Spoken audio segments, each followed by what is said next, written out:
into installing our fuel injectors on our fuel rail.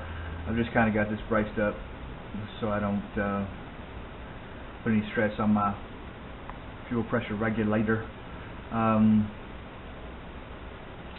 There are a lot of different ways or different opinions on how to do this. A lot of people will lube them with just oil. I've even heard some people just even say they use spit. Vaseline, from what I've heard or read, seems to be the best thing. They make O-ring lubricant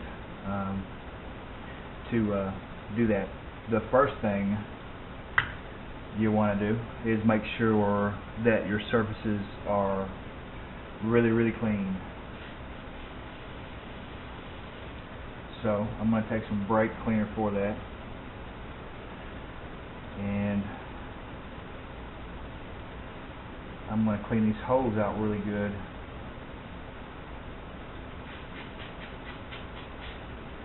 Make sure we don't have any debris or junk.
Pieces of O-ring.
And they're seated.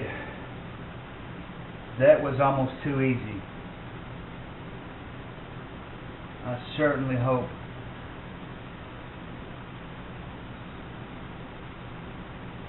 we don't have the same issue. but I think we're good. All our bolts for the fuel rail, I'm going to use a little thread lock on them just to make sure that they don't come loose. And we got our new hose clamps. It's probably not a bad idea when you take these off to go ahead and replace them. Make sure that they're in good working order. One of the ones that were on here it was slightly stripped out. It's not good. There's 43 pounds of pressure running through this rubber hose. So that's my recommendation. Alright, we got our hose clamps on our supply line, and these went in so much easier than the Bosch's. They kind of worry me, but I've hooked up the battery, and we're just going to turn the key over and run the fuel pump only.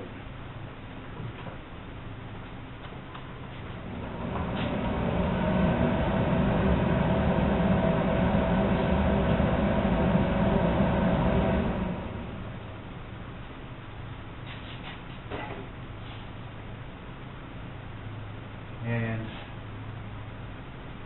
I'm not seeing or hearing any leaks.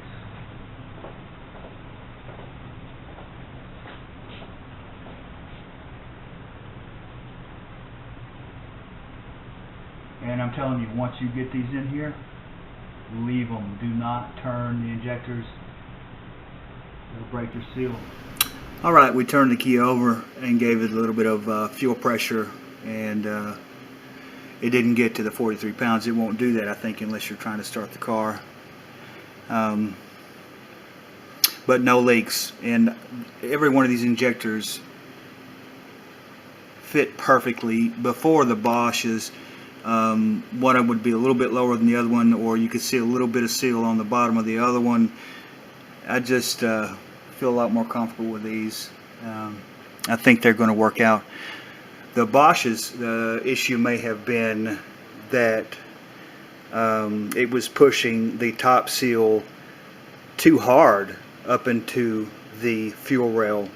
These fit a lot easier and seem to fit evenly on top and bottom.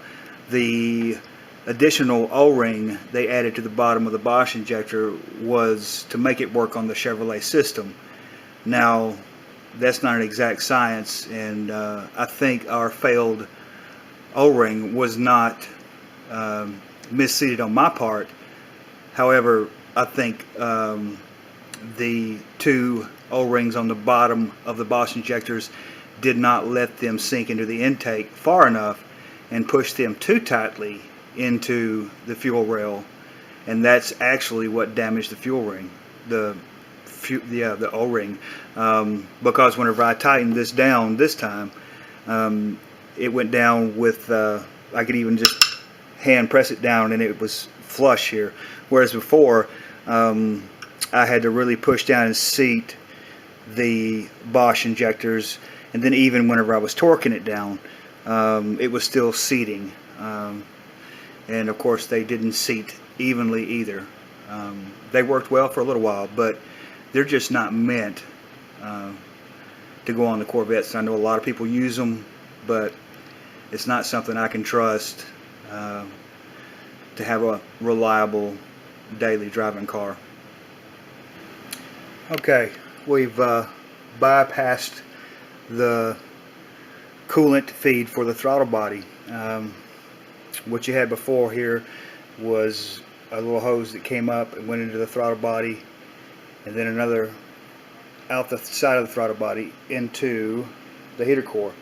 But we've just done a little bit longer hose and routed it around and tied it in here and made sure that there were no crimps in it, and then back into the heater core.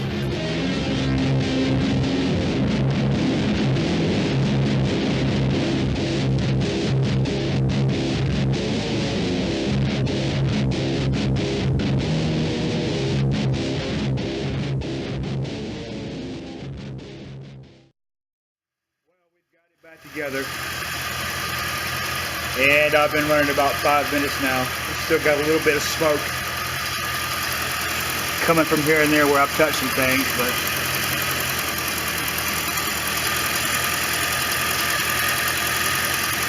we don't have any leaks.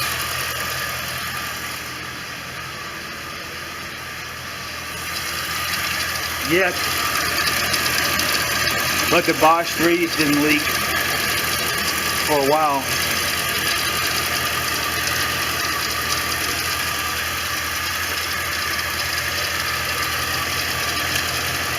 This is nice and cool.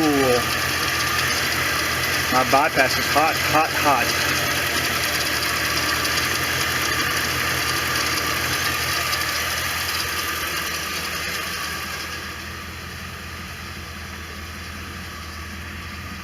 .200 degrees. The thermostat should be open. Got a 190 degree thermostat in it.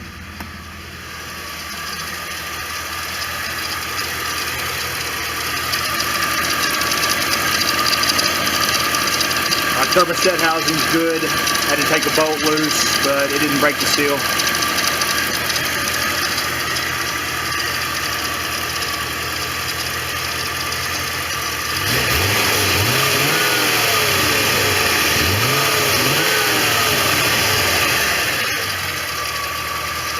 No hesitation. These are probably about 18-pound injectors versus the 22-pound injectors that were the Bosch injectors. But we can live with that.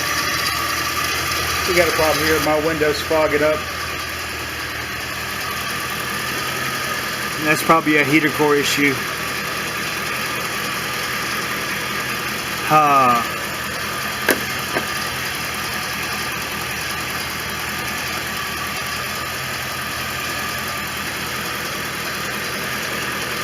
One thing after another. Yeah.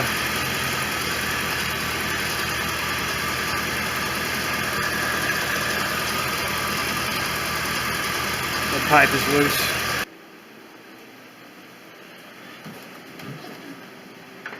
Yeah, that's definitely the heater core. It's pouring out of here.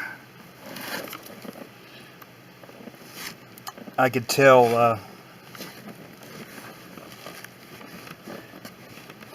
whenever I took that top hose off the heater core.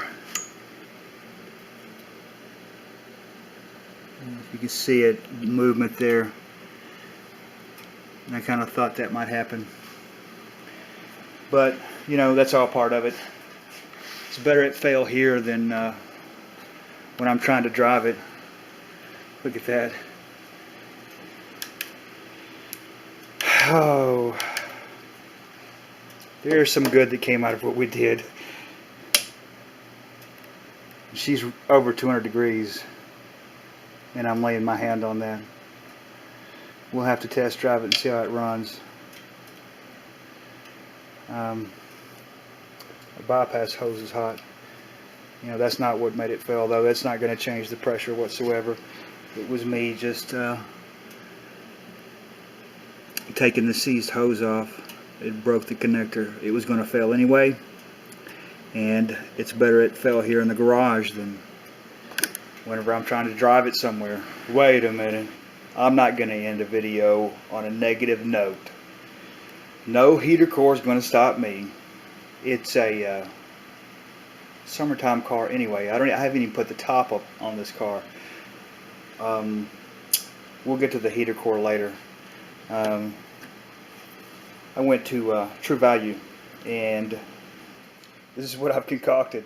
You can get these little fittings at True Value if you're ever running this kind of thing, and this is the hose that I took off that went from the water pump to the throttle body.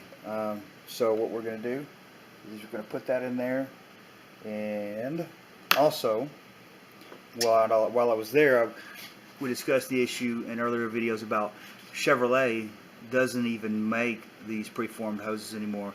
They consider this car a classic dinosaur. They don't even make the parts. There you go. That's how we'll resolve that. And what we will do is we'll just come in and take this metal thing out and just run hose from there into the intake.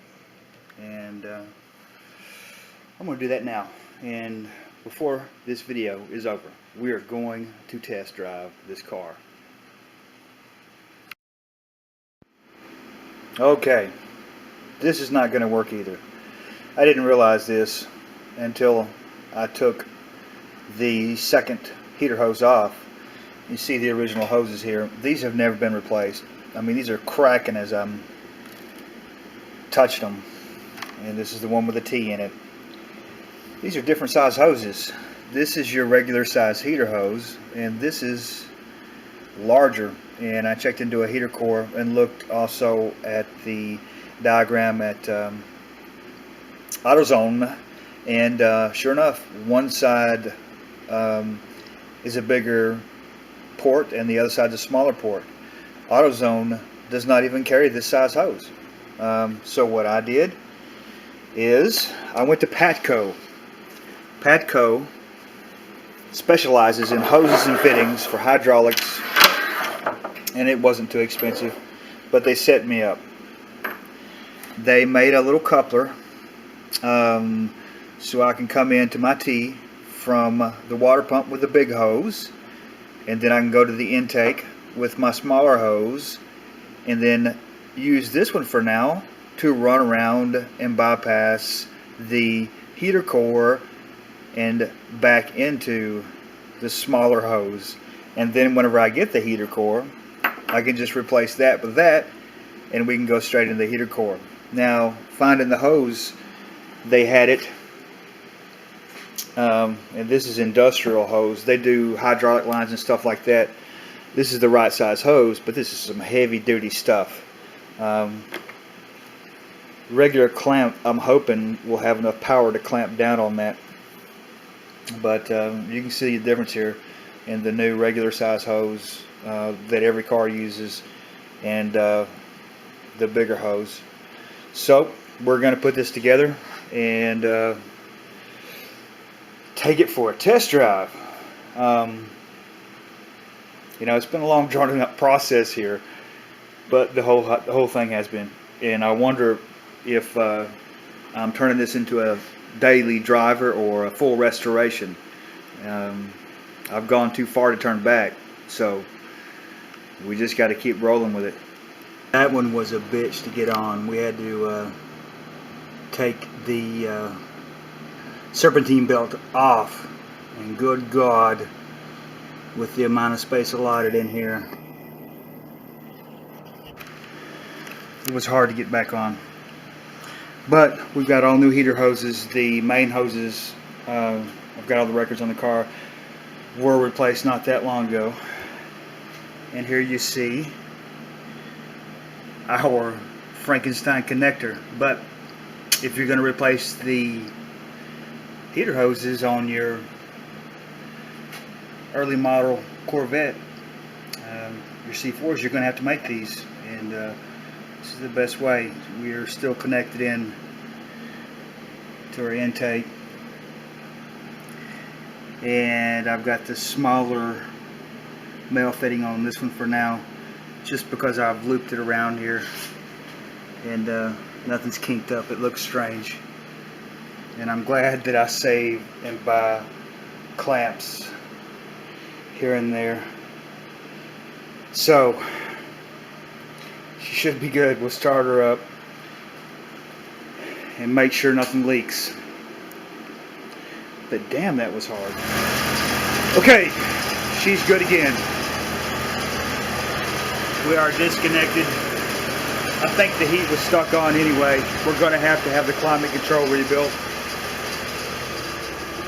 And I can tell, actually, the heat was stuck on in here. For summertime, we need to bypass that anyway.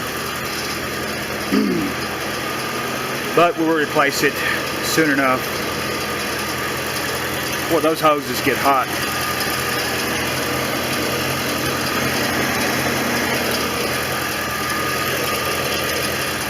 And I noticed bypassing the throttle body, it takes it a little bit longer for the choke to kick off on it. I can hear the smog pump. That's going to be the next thing that goes out.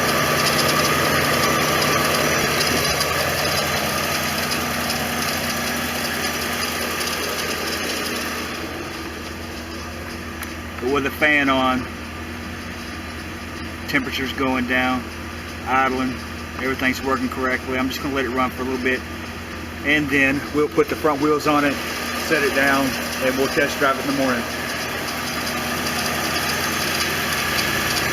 Alright, we're going to take it for a little test drive. I'm extremely nervous. There's no telling what this thing's going to do. Every time I take it out, I find something new. And I notice it's a little harder to start. It doesn't want to turn right over. With these other injectors, may work that out. Or it may be another issue we have to deal with and resolve.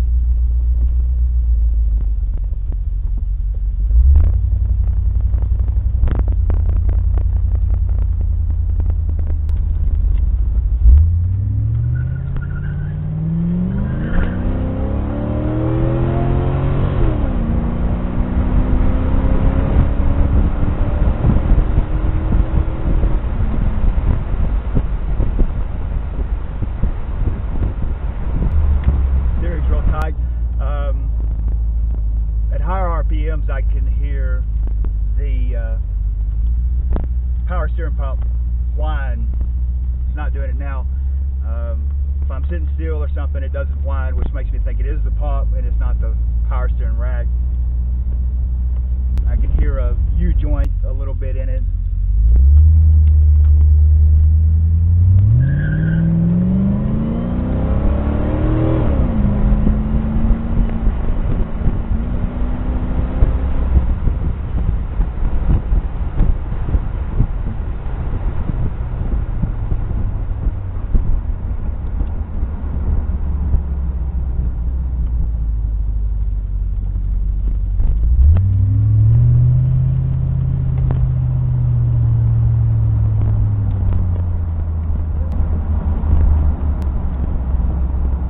Brakes are completely back to normal, so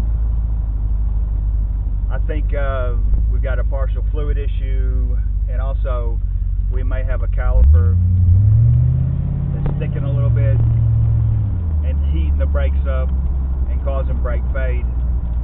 I did feel the rims on my last test drive, and the rims were hot.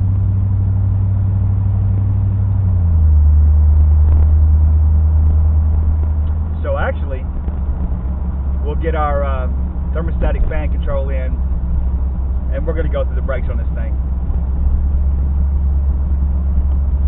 But I'm getting more and more comfortable with driving it.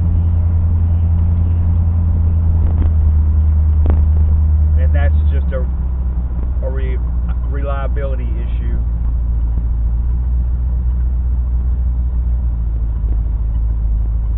That whole trip, we never got over